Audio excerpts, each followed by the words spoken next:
સનાવિયા, ડેર, નાની પાવડ, મોટી પાવડ, ખોયડા, લીંબાવ, સણાવથી પધારેલા સર્વે સમાજના સૌ આગેવાનો, મંચ પર બિરાજમાન કોંગ્રેસ પાર્ટીના સૌ આજુબાજુના ગામના સામાજિક આગેવાનો, મોટી સંખ્યામાં ઉપસ્થિત બહેનો, આમ તો જ્ઞાનીબેન તમે નસીબ વાળા છો, તારથી આવ્યા તારથી. હા, આવી ચૂંટણી પહેલી વખત દેશી આ સણાવિયા ગામ મોગીલાલભાઈએ વાત કરી. હંમેશાથી કોંગ્રેસ પાર્ટીને ગમે તેવા કપડા ચડાવવાનો હોય તો હંમેશા મદદરૂપ થયું છે.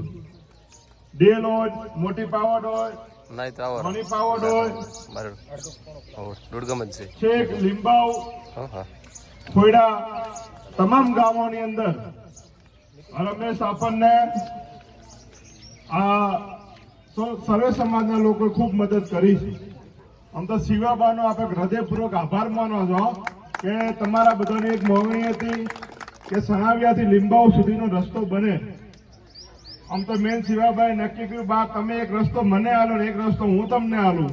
એટલે શિવાભાઈએ લીંબાવથી સણાવિયાનો આપ્યો, મેં ખોયડાથી લીંબાવનો આપ્યો. પણ કમનસીબી તમે બધા નસીબદાર હતા કે શિવાભાઈ આપ્યો તો એટલે એ રસ્તો રહી ગયો, અને મેં આલ્યો તો એ ચોક કિન્નાખોરીમાં એ ગામડાનો રસ્તો રદ કર્યો. એટલે આ રસ્તો હવે ટેન્ડર થઈ ગયો, ટૂંક સમયની અંદર એનું કામકાજ ચાલુ થશે.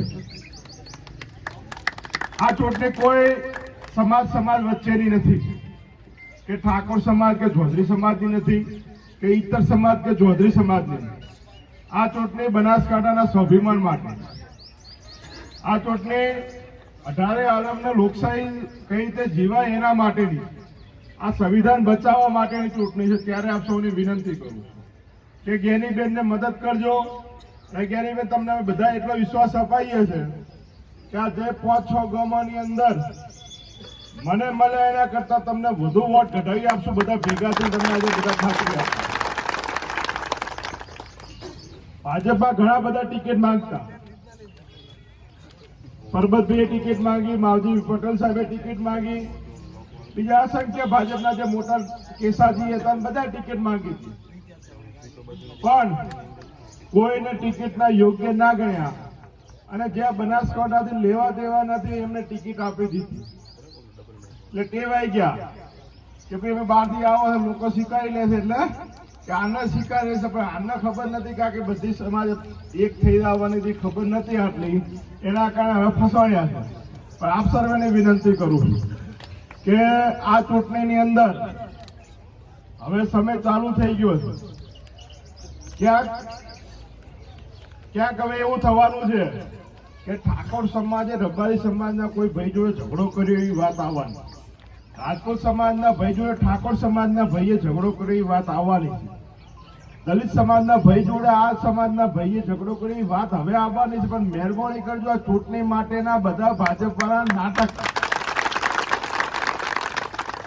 આ ભાજપના નાટક જે હાર દેખાય છે એટલે ચાલો જોયું. ગઈકાલે મને એક ફોન આવ્યો કે ભાઈ અમે જતા હતા ને એક ગાડી આવીને અમને કીધું કે કોને વોટ આપવાનો છે, એમ કઈ કપડા ફાડી નાખ્યા. મેં તો નંબર આલો કે નંબર નથી, તો નોમ આલો કે નોમ ખબર નથી, તો નોમ ખબર નથી, નંબર નથી, તમે એને ઓળખતા નથી, તમે સીધું કહો કે આમને કર્યું, તમે કઈ રીતે કહો? પણ અમને એવું લાગ્યું છે. એટલે મહેરબાની કરજો, આવું બધું ખૂબ થવાનું છે, પણ સંયમ રાખજો દરેક સમાજ. એમાં ખાસ કરીને ઠાકોર સમાજને વિનંતી છે કે એકદમ આ ચૂંટણી કદાચ કોઈ આપણો ટૂંકારો આપે તો સાંભળીને ચાલજો, એ વિનંતી કરું છું. કેમ કે નકા કરનારા કરી જશે, ખોટું નામ આપણા ઉપર આવશે. હમણાં અઠવાડિયા પહેલા એક જગ્યાએ મારો એક વિડીયો ભાજપ ફરતો ગયો, પૈસા આપીને ઘણા બધા ચેનલો આપે બધી જગ્યા.